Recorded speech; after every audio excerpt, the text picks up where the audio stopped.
Okay, well, hopefully this works. We shall see. Right, okay, so 704 EA, I think is the title. Didactique in Master 1 at RD. This is the homework from November 2013.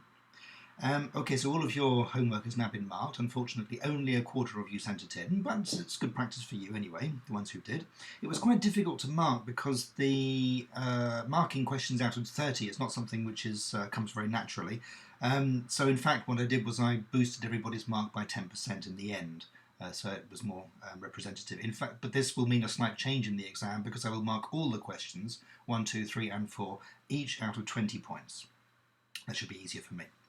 Okay, the average mark was 11.42, the minimum 7.59, the maximum 16.72, and the pass rate was 72%.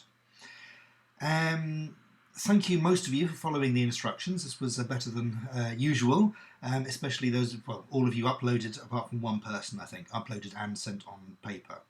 A few minor details, especially when I ask you not to change the formatting. I've formatted all of the papers specifically so that I get answers not all in italics and not on consecutive lines, but with line spacing for leave space for comments, etc.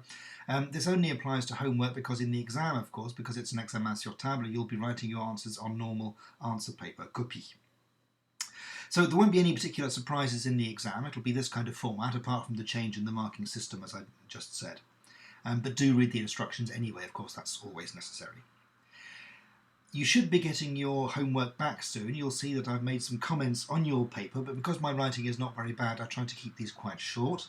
For language points, I tend to use a coding system which should be relatively simple to follow. If there's a grammar problem, I put G.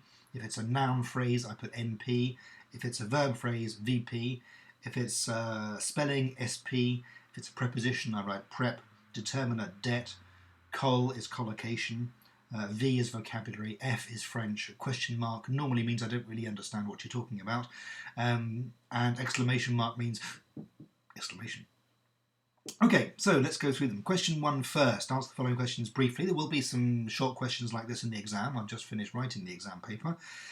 CLT and ESP, CLT no problems there. ESP does not mean in a linguistics course extrasensory perception. Anybody who put ESP, extrasensory perception, got 0 points for this question. What? Are you... Anyway, no further comment on that one. I know you saw it in the myths, but that's really not the point. This is a linguistics course. B, the 4 skills. Some of you wanted to divide them into productive and receptive, or spoken and written. The point is that we don't, in English, talk about written expression or oral comprehension. We talk about listening, speaking, reading, writing. Okay, those are the 4 skills, 4 words. There's also the 5th one in the Common European Framework of Reference, which is spoken interaction. C, the language teaching method is audiolingualism. That's all you need, 1 word. You don't need to write the language teaching method based on behaviourist principles widely used in the second half of the 20th century is audiolingualism. Just audiolingualism, that's all I ask for. D, what are the formative, summative and diagnostic functions? Diagnostic is to diagnose strong and weak points to see what needs to be done. This can be for the learner or it can be for the teacher. To see what has been done, what hasn't been done, what's been assimilated, what hasn't been assimilated. It may lead to changes in the programme afterwards. Formative testing is the idea is the learner actually learns from the test. Very often this is what happens in vocabulary teaching. If you look in most manuals, most textbooks, course books, when they have vocabulary exercises, they really just test vocabulary. They don't teach, but the testing can actually be a learning process. It can also be a subsidiary use of formative testing can be to learn to change teaching or learning practices so that learning happens afterwards. But really, for me, it's the learning happens during the test. The test itself is a learning process. And the summative function is to give a mark, possibly a certificate of some kind, or to compare students, to rank them, to see who goes on to the next year, as one person suggested. So basically, diagnostic is to diagnose strong weak points, formative, you learn from the test, and summative is to give a mark. You don't need to go into a lot of detail for this. A lot of you put that they're before, during, or after the course, but not necessarily. They could be almost any time, really. In a way that's making it more complex than I'd anticipated, I think. E, the order should be 81372546. Everybody, I think, got that right. You should know the IMRAD model, Introduction, Methods, Results and Discussion. The instructions say don't write out the items, just give the numbers. So thank you not at all to the person who didn't do that, because it meant that it made my job a lot harder, because I had to then compare the numbers to the text every time. So if the instructions are there, it's for a reason. It helps me, and it should help you too. Okay, question 2 out of 30 points. I say a bit tricky. This is based on Polat et al. In 2013 in Language Learning and Technology, the free online journal. All of the articles are there, available, free, stable. You can download them, you can consult them online. There is no problem of accessing these papers.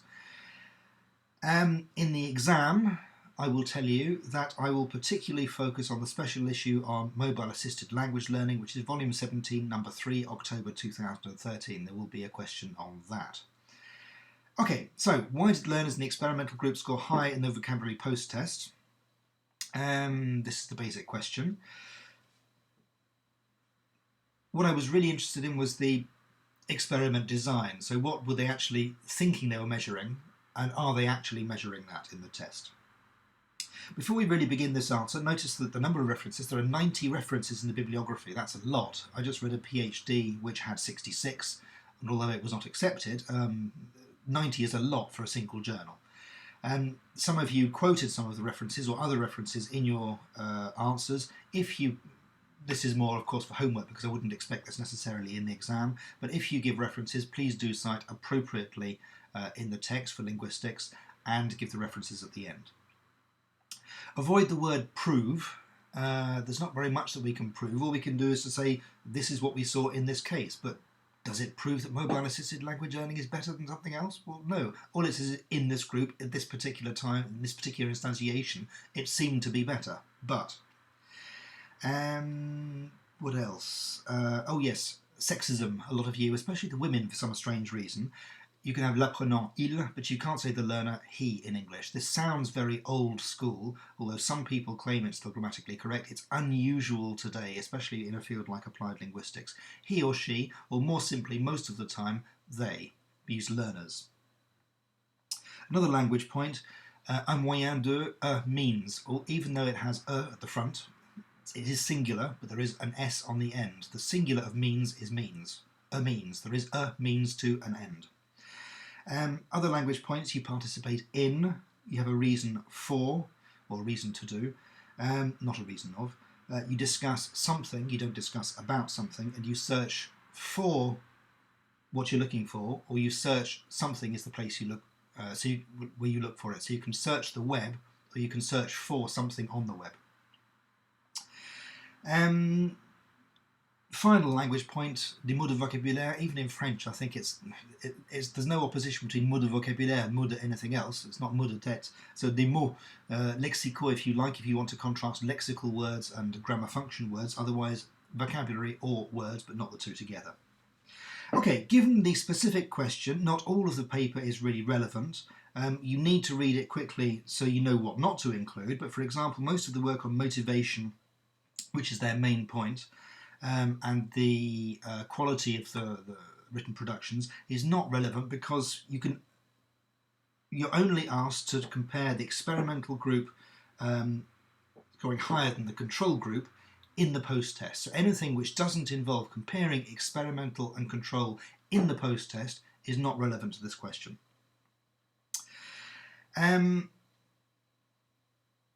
So as you can see, all of these students follow their main Spanish course throughout the whole situation. All of the students do a pre-test.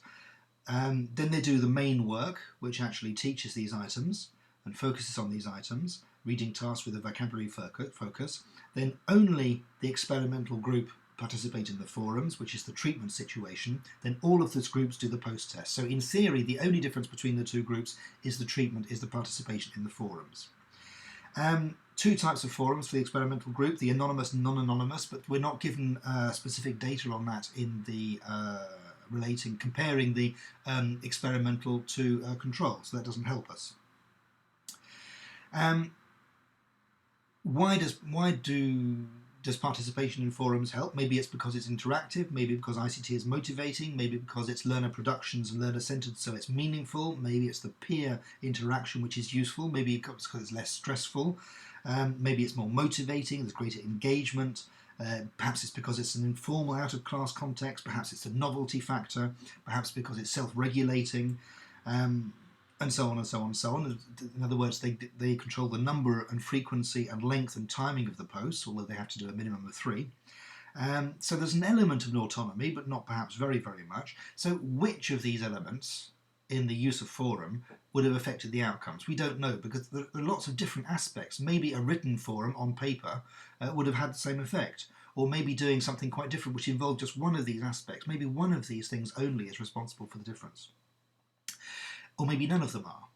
Is the treatment the only variable? It seems to be, because the two groups are randomised, and otherwise they did the same thing, more or less. But more or less, and if you're talking of a period of several weeks, who knows what could happen? Maybe the classes happened at a different time of day. Maybe people are more receptive in one class than the other. Maybe one class has a better dynamic than the other. They just get on better. Maybe there are all kinds of things. They're in a different room. So you can never be 100% certain that just the one variable that you single out really is responsible. We can hope, and that's one of the reasons for having statistics, doing a statistical analysis for significance. But you can never be 100% certain. So I wanted you to be a little bit, not exactly sceptical, but say, okay, this is what seems to be the case, but there are a number of other possible explanations. Maybe they're not very likely, but they're possible. Also, it's not just the forum, because the group that was using the forum was presumably not just doing the forum, but also while they were using the forum, I would imagine they were using other tools. They were probably using dictionaries as well to look up these specific items, maybe online translators, websites, who knows what they were doing. Maybe it's the actual fact of writing rather than forum, which connects to the output hypothesis, Merrill Swain's output hypothesis, whereas the main treatment for both groups was basically reading, not output.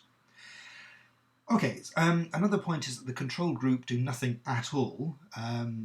The forum is an extra, an absolute extra for the experimental group, otherwise it's the same for both groups. So really all we see is that the experimental group, you who use the forum, is better than doing nothing at all, which is what the control group did. Well, saying that something is better than nothing doesn't really necessarily say that a forum is a good thing. It says it's effective, but it doesn't necessarily say it's efficient.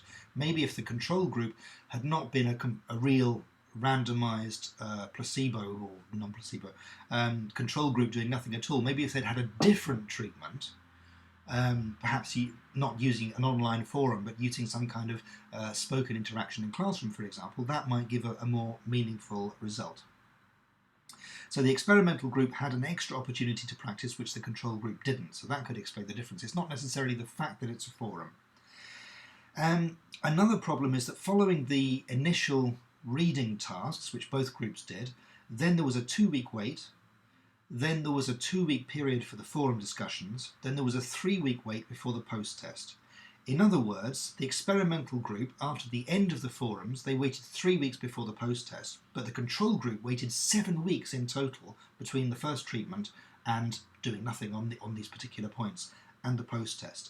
So that delay could lead to an effect. It's simply a question of they waited 7 weeks between the last time, between looking at these items, the target items, and doing the post-test, and the control and the experimental group, which used them during the forum, during the experimental treatment, and only 3 weeks later the post-test. Or it could be group sizes, all kinds of things. So there could be a design effect somewhere. Maybe it's the design of the experiment which affects the results. Or a testing effect, or a randomization effect, or a statistical effect. The control group, if you look at the statistics, the pre-test for the control group was 13.85, the mean. The post-test for the control group was 12.93. So the control group went down. Okay, the pre-test was before they targeted these items, and then 7 weeks later, so even after work on these items, 7 weeks later, they scored less in the second test. This can happen. Of course, marks go up and down all over the place, but it does suggest that maybe it's not 100% reliable. There's something a little bit strange happening here somewhere. Also, the control group had a slightly lower score than the experimental group to begin with, even though that difference wasn't statistically significant. Again, it might lead you to have some slight queries about the experiment. So there could be a test effect as well. The effect size is not too bad, but it's not enormous either, and there are some criticisms of using eta squared for an effect size, even if you look just at Wikipedia. Nobody did look at effect size. I was surprised about that. So yes, it's effective, but is it efficient compared to doing nothing at all? Yes, but apart from that, difficult to say. Maybe the students realised that something was strange. If the students in the two groups knew each other, they would know that only one group was doing the forum. So maybe the students in that group thought, oh, the teacher's doing something different with me, great, and maybe that gave extra motivation to participate. There's the Hawthorne effect. When, as soon as people know that they're the subject of research, they tend to behave differently. They tend to get more motivated and more involved, or at least engaged. If the treatment is the variable, in other words, if the forum work is the cause of the difference in the post-test scores, then you would expect that the level of participation should affect the post-test results. In other words, students in the experimental group who participated most ought to score highest or have the biggest increase in score between pre and post-test compared to students who only participated a very little bit. This doesn't seem to be the case. But surprisingly, they don't give us the figures. All they do is say it yielded no statistically significant relationships between the post-test scores and the level of participation, number of posts, either in the anonymous or the non-anonymous forum, page 65. So why, if the forum is the variable which leads to the difference in the post-test scores between control and experimental, why does it not lead to a difference between, within the experimental group, those who contributed most and those who contributed least? Again, it's another question which makes us wonder, perhaps. So basically, the point of this question is not to say that this is a bad paper. It's not a bad paper. It's a fairly standard kind of paper. The point is to make you think about what a paper is about, what it's doing, how it goes about designing an experiment, how it presents the results, the conclusions which they draw, whether they're warranted or not. So to be a little bit critical, I don't mean to be harshly critical. I don't want you to say published research is rubbish or this paper is rubbish, but just think for yourselves a little bit. It's not just because it's published, even in a good journal, that you just have to say, okay, that's fine, they've said it. Certainly not, they've proved it. We don't like the word proved. Okay, question 3, 17 minutes so far. I'll try to be. That was the question I had most to say on, I think. Question 3, discuss the following notion, autonomy. There will be a question like this with a key notion. It might be 1 or 2 or 3 or 4 words, a noun phrase, something like that. Several people used a general dictionary to define autonomy. That is not acceptable. This is an applied linguistics course. It is not a general language course. You cannot use the Oxford Advanced Learners Dictionary or the Merriam-Webster's Dictionary to tell you what autonomy means in didactique des langues in applied linguistics. That's not acceptable at all. We weren't particularly, well, I wasn't expecting you to talk about teacher autonomy, although there is a small strand of research which does look at this, but it's relatively unusual. Perhaps it should be more frequent. Mostly what people talk about in the question in connected to autonomy is learner autonomy. Learner autonomy is about choices. It's about what the teacher normally does, being that power being transferred over to the learner. So the choices and decisions and responsibility which the teacher normally has, the learner can gradually, not all at once, can gradually take over some of that decision-making process, deciding what to learn, when, how, where, thinking about their own goals and needs, planning their learning, evaluating their learning, feeding back into their learning system, and thinking about why they're doing what they're doing as well. A lot of you talked a lot about ICT. Yes, ICT does give us more options in some ways today, because if you think, even 50 years ago, if you weren't enrolled in a class in France, where could you have contact with a foreign language? It wasn't necessarily easy. Today with the internet it's much easier. But you can have autonomy even without ICT. Excuse me. This is a Washington State University mug. My daughter was there last year. So if we're talking about autonomy, some of you mentioned Oleg at the Krappel, some of you mentioned David Little, and others as well, which is good. One problem is that for some of you, autonomous seems to mean the same thing as independent. It's not. If the teacher gives the students homework to do at home, the students are working independently, but not autonomously, because the teacher has told them exactly what to do and how. Or if the teacher creates an activity during class and says, right, open your books, page 56, do exercise 3. That's not autonomy.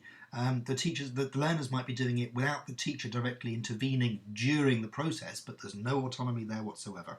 So it's a question of roles, teachers' roles and learners' roles. It doesn't mean the teacher simply disappears autonomy. The teacher can guide learners. The teacher can foster autonomy, can encourage learners to become increasingly more autonomous, can engage in learning to learn activities. Promoting autonomy. There's a question between, somebody mentioned recently Rousseau, Jean-Jacques Rousseau, who was, well, you know who Rousseau is, don't need me to tell you who Rousseau was, who basically said that everybody is born autonomous and it's only society which limits that autonomy. A different point of view is that whether we're born autonomous or not, most of us in late childhood and early adulthood are not particularly autonomous, so it's not a question of being born autonomous. What counts is whether you can become autonomous. It's not a question of saying student X is autonomous, student Y isn't. It's a question of, can we encourage student Y to become more autonomous? Not everybody wants to be autonomous. Some people like to have the reassuring nature of being told what to do. So you can't force people to be autonomous. That's a contradiction in terms. But if people have never experienced autonomy, if they haven't been trained to be autonomous, then if they simply say, I don't want to be autonomous, then they're not making that decision knowing all the facts. So really you need to have at least some minimal learner training in becoming more autonomous before the learner should make the decision of whether they want to proceed more autonomously or less autonomously. All of this assumes that autonomy is a good thing. It's mentioned in the Instruction Officielle, in the Common European Framework of Reference for Languages. It's fairly standard in communicative language teaching, communicative approach. But maybe teaching is more effective than learning for yourself. Maybe the teacher does know better than the students. Well, the learners know themselves better than the teacher does, but the teacher should be an expert on the language and the teacher should be an expert on how to learn. So maybe teacher knows best. This is something which you need to think about. So although I believe, it's a question of belief, I think that autonomy has a lot to offer, it doesn't necessarily, it's not a question of autonomy 100% good, teaching 100% bad. There are arguments both ways and it's worth bearing them both in mind. From a purely practical, logistical point of view, in class, imagine you're a teacher teaching seconde in France. How could you possibly introduce autonomy? You could have little bits and pieces here and there, but you can't probably go very far because you have a program to follow. If each learner, each of the students in seconde chose their own learning program, how could you test it? How could you provide marks? How would the students do in the baccalaureate? Maybe a lot of them would fail. That wouldn't be good. How can you check their progress? How can you physically, in a class with 30 or 35 students, help them all to become autonomous and do different things, and then you as teacher guide them in that situation? So it's quite difficult for a teacher logistically. And it's also perhaps difficult for a teacher psychologically, because a teacher's job is to teach. And if you're simply helping students learn, a lot of teachers don't feel they're doing their job. There's also a question of losing control and possibly losing face. Teachers become teachers for a reason, and they don't necessarily want to be a guide or facilitator. So again, I'm not saying those teachers are right. They might be right for them if they have had experience of doing more autonomous work with students, and then they decide to come back to being to having a more teacher-fronted lesson. Maybe that's right for them and for their class, but it would be nice for them to know other possibilities anyway. At least perhaps they could encourage greater autonomy outside class, so that students can actually work on what they decide at their own pace, using the tools and the strategies which are useful for them or appropriate for them, so more individualised outside class or between classes. And the more autonomous a student is, the more possible it is for them to continue learning after the end of the course. If you only have teacher transmission, if the teacher is an essential element of any course, then after the course the student just stops. They can't do anything without a teacher. Whereas if you have a more autonomizing approach, the teacher can do something. The learners can continue after the end of the course. Okay, some learners, as I said, might not want to be autonomous for various reasons. It could be individual reasons, simply they don't like it. It could be national, cultural reasons. Maybe autonomy is something we talk about in the West more than in Asia, for example. One or two of you mentioned that, and you're quite right. That doesn't mean that it has to happen in Europe, it doesn't mean it can't happen in Asia, but it might be easier to do in some ways in some cultures and more difficult to do in those ways in other cultures. There can also be local cultures, not just national cultures. Maybe in a particular school, if it has a tradition of autonomy, it could be easier to introduce. If a school is a very teacher-fronted approach in all classes and you want to be a bit different and introduce autonomy, it might go down very well or it might not go down at all well. But at least try, as you as teacher and learners as learners, having all the facts and making your decisions en toute connaissance de cause. If you're autonomous, you can adapt your learning to yourself, to your own styles, preferences, needs, to the resources and opportunities you have available. There could be a difference in autonomy in formal and informal contexts. So a teacher can foster autonomy concretely, perhaps by showing and demonstrating and encouraging work with different tools. Tools could be physical tools like a dictionary or a website, or it could be tools like strategies and ways of going about learning. Different types of activities, so to vary it, so that learners, if they experience different kinds of activities, maybe they can adapt some of them to their own, they can continue with some of them outside class. It includes induction, i.e. learners finding out things out for themselves, and constructivism, building their own knowledge, not just being taught. So it involves learning to learn, encouraging to think about yourself.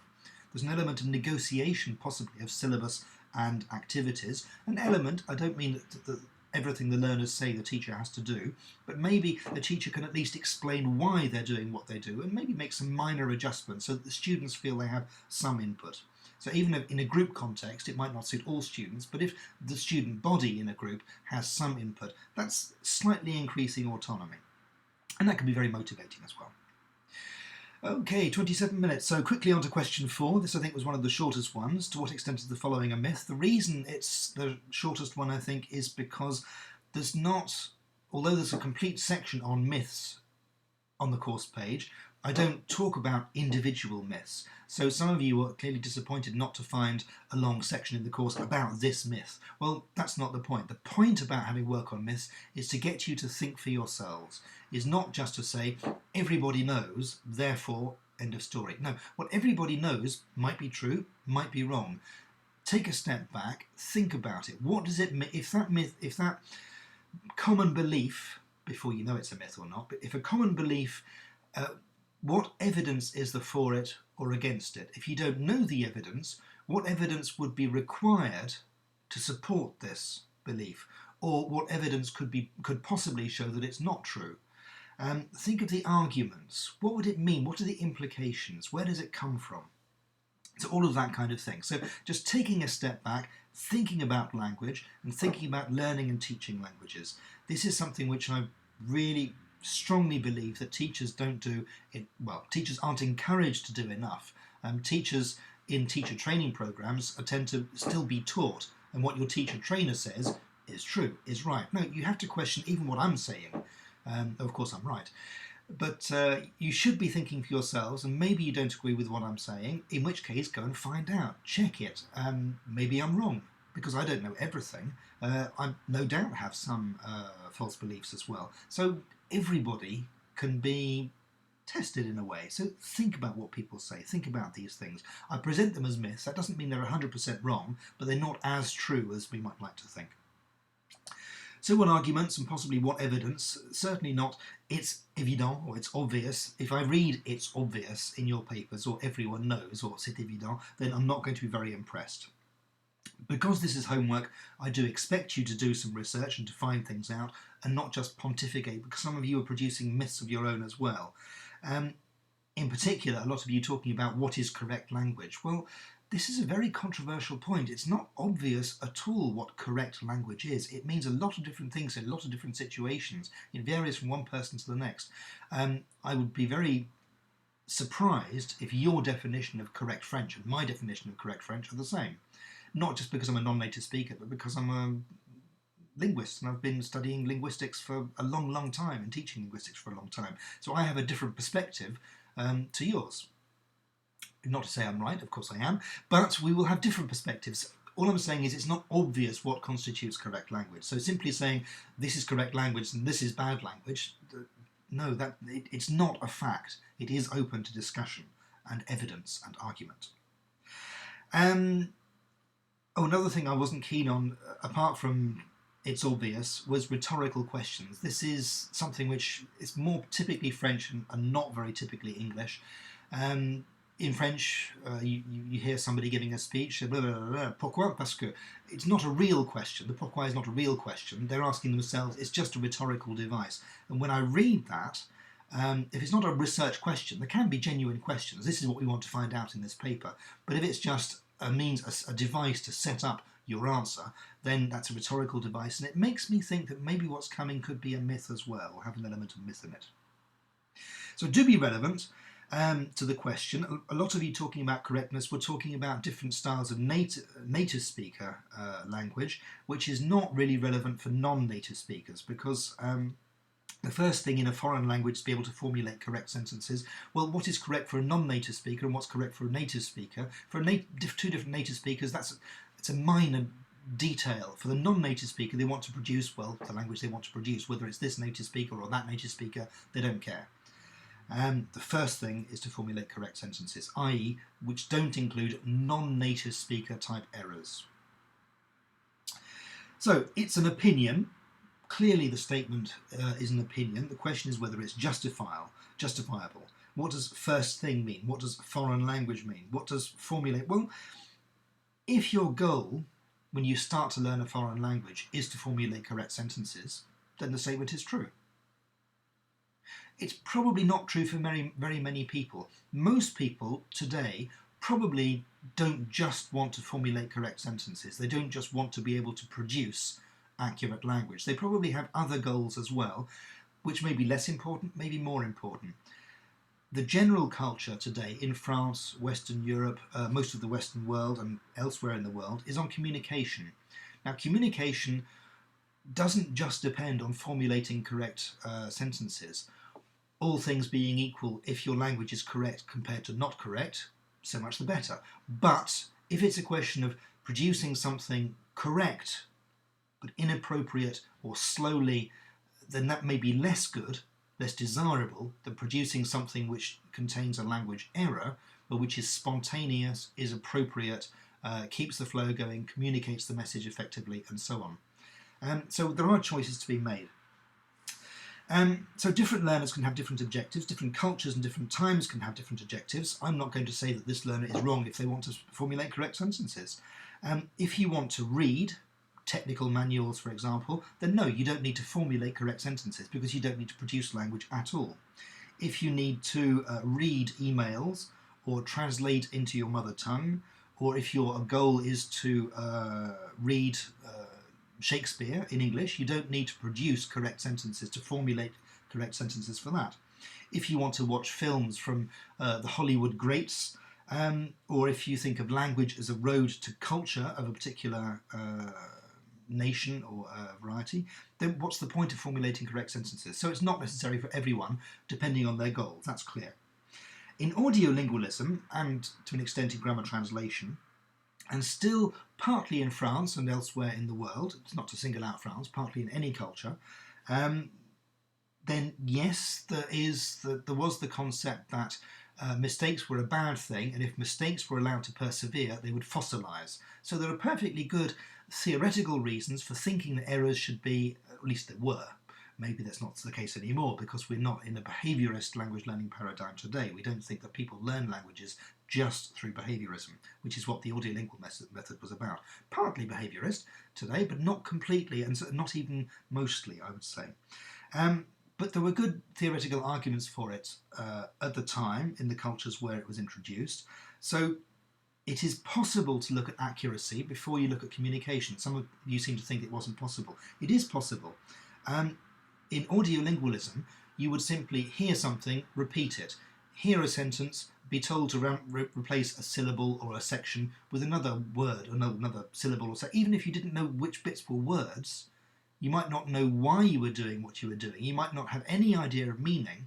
It wasn't as important. What was important in the audiolingual approach method was to get the structures right, not to make mistakes. The meaning was very much secondary.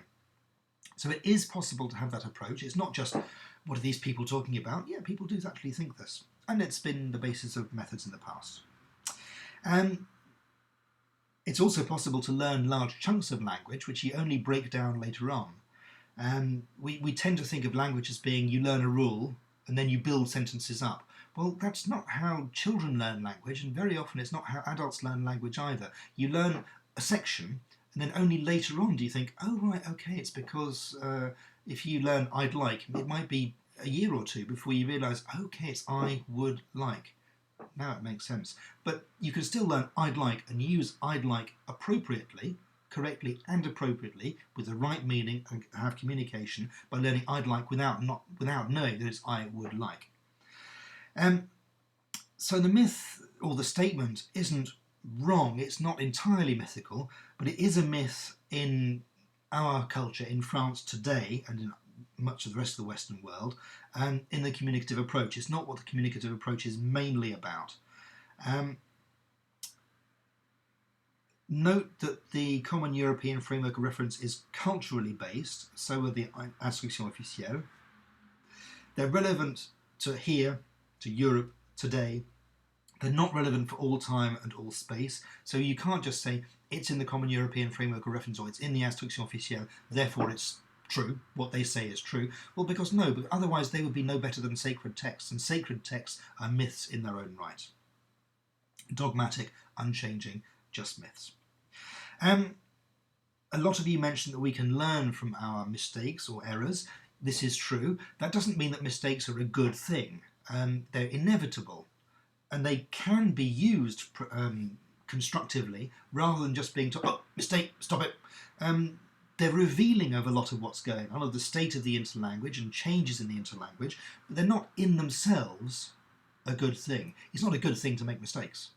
It's a good thing to take risks and to push yourself, which is slightly dangerous, which means that inevitably you will make mistakes. It's not the errors which are good, it's the risk-taking which is good. And then if you take a risk and you get the right answers, that's better than taking a risk and getting the wrong answers. But taking no risks at all is not good either. So taking a risk and making mistakes or errors allows them to be corrected, allows you to learn from them, or to notice perhaps that sometimes it works, sometimes it doesn't work, all kinds of things. So errors themselves aren't a good thing, but they can be used constructively, productively. This is something which is different about adult second language acquisition and child first language acquisition. Is child first language acquisition, there is almost no negative evidence. People don't correct children's language. A lot of parents think they do, but it's actually very unusual. Most of the time when parents correct their children, they are correcting the content of what they say or the politeness of what they say. If a child says something is, look, that dog ate brown, the parent will say, no, it's blue, or whatever. They wouldn't say, no, it is brown, if the dog is in fact blue. You see what I mean? We don't tend to correct language, we correct content. Or don't say des fois, say parfois, that kind of thing. That's what we correct, for better or for worse. But for adults and for older children who can think about language, so not small children in first language acquisition, negative evidence can be useful. It's something which small children don't have access to. The idea is that teachers using it can shortcut some of the processes which aren't open to very small children. That's what we hope. There are choices to be made, as always, between fluency and accuracy. The more you want to be accurate, the less you're going to be fluent, because you will spend more time formulating your sentence before you open your mouth or before you write. So it will take you longer to actually produce language. And this is very frustrating in conversations in particular. If you think, now hold on, is that le or la, or how do I say this? Do you use the present perfect or the past simple or the present here? And by the time you've formulated your correct sentence, the opportunity to use it has disappeared. So there are choices to be made between fluency and accuracy. You can't be 100% fluent if you're 0% accurate, and you can't be 100% accurate if you're 0% fluent. You're going to be somewhere in the middle. It might be 90-10, it might be 50-50, who knows? But somewhere in the middle, and a different proportion will be what different people will want. Not everybody will have the same expectations, the same goals, the same needs, the same desires. Both are important. It's a question of balance. Communication doesn't just mean communicating information in your message. It includes the projection of the image, of your own image. You sound stupid in a foreign language. I'm always aware that I don't have the same variety of syntax, vocabulary, style, register, all the rest of it in French that I do in English. Maybe you just think I'm talking badly now anyway, but this is how I talk, I'm sorry. But if it was French, I'd be aware that I was less, I can't say less eloquent because that sounds conceited, but I don't have the same mastery of French that I do of English. That's clear. But sometimes you want to sound intelligent and all the rest of it in a foreign language. And so when you're communicating, it's not just communicating the content, it's communicating the image of yourself which you project to the other person. Often that's not particularly important, but for example, if you're the boss of a large company, you're trying to strike a deal with another international company in Asia, for example, you would probably want to appear to be very educated and talented. And if you're using a foreign language, you probably can't, it's going to be difficult not to sound fluent and eloquent and to pronounce that language with a very strong accent. So you're projecting an image of yourself as well. So it's important, for example, in business, or if you're in law and you have to write contracts, then accuracy is very important as well. Well, it could be personal reasons, but it's a long-term goal. So you have choices to make, short-term and long-term. You can't suddenly be accurate and formulate only correct sentences overnight. Some people will stop on the road. Some people, I have colleagues who have lived in France for 50 years and their French is still contains a lot of errors. My French still contains errors, fewer than theirs, but other people contain fewer errors than mine. So we kind of all reach a plateau. Why do different people stop or seem to stop learning or improving their foreign language skills or second language skills at a particular point, and others continue to improve? It's a question of goals, aims, objectives, identity. It's not necessarily explicit. I would love to be completely indistinguishable from a native French speaker, consciously, but maybe somewhere subconsciously some part of me thinks there's no point, it's not a sufficient return on investment. It would take an inordinate amount of time to improve my French further. Maybe somewhere I can be satisfied with where I am and use my energy on something different rather than just improving my French. So people might fossilise or stagnate or reach a plateau at different points in their learning process. I'm aware there's a level of irony in correcting your language in this question, but there are, as I say, different needs and goals, and the goal in the master's degree in your specialist in English and in M1, you should be producing correct language. So I have absolutely no qualms whatsoever about correcting your language. It's a little bit ironic in this question, but this is normal.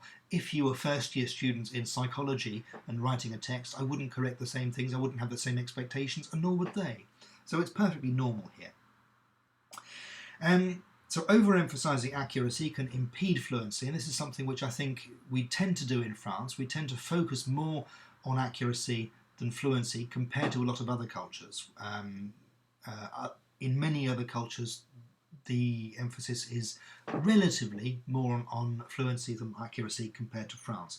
And this can reduce the communicative ability of students. So they might be producing correct sentences, but slowly, difficultly, it could cost a lot of pain, and it can make a normal conversation quite difficult to have. It's easier to converse with somebody who makes frequent errors, not very frequent. It can't be every second word, otherwise it becomes meaningless. But somebody who's fluent, even if they make mistakes, it can be more fun to have a conversation with them than with somebody who's very accurate but slow.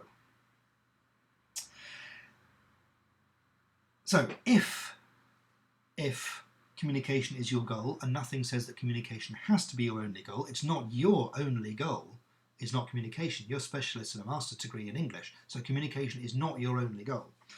If communication is your goal, then communicative errors are important, but not just language errors. By communicative errors, I mean ones which actually cause communicative problems. It's when what the one person says is not understood the appropriate way by the interlocutor, by the hearer. It's where also some kind of communication breakdown. Talking too slowly can be a communicative error in a way. But a lot of the things which we teach, or language teachers teach, like the TH pronunciation in English, do not, or only very, very rarely, lead to a genuine misunderstanding. It's very rare. They're not communicative errors. They're language errors, perhaps, or the S on the third person singular. He wants. Is it necessary? Well, as I have said in the course, I think the region I come from, they don't use it.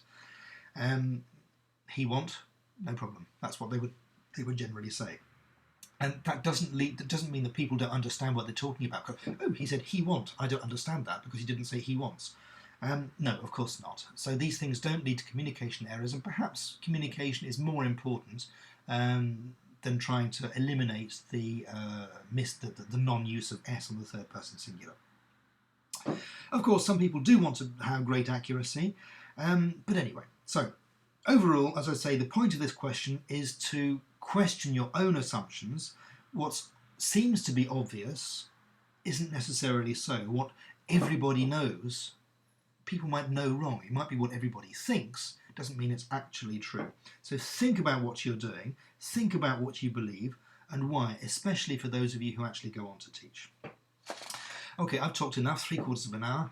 I'm sorry it's been a bit long. I hope this will work, otherwise I'll have to do it all again. Okay, so congratulations for those of you who passed. As I say, it was 72% of those who handed it in. I've no idea what the other 3/4 of you would have done if you'd handed it in. But it's promising for the exam. We shall see what happens in the exam when, of course, in the exam you have no access to dictionaries, the course, online tools, smartphones, chalking to each other, anything like that. No. Okay, you'll be on your own, which will be fun. Okay, good luck.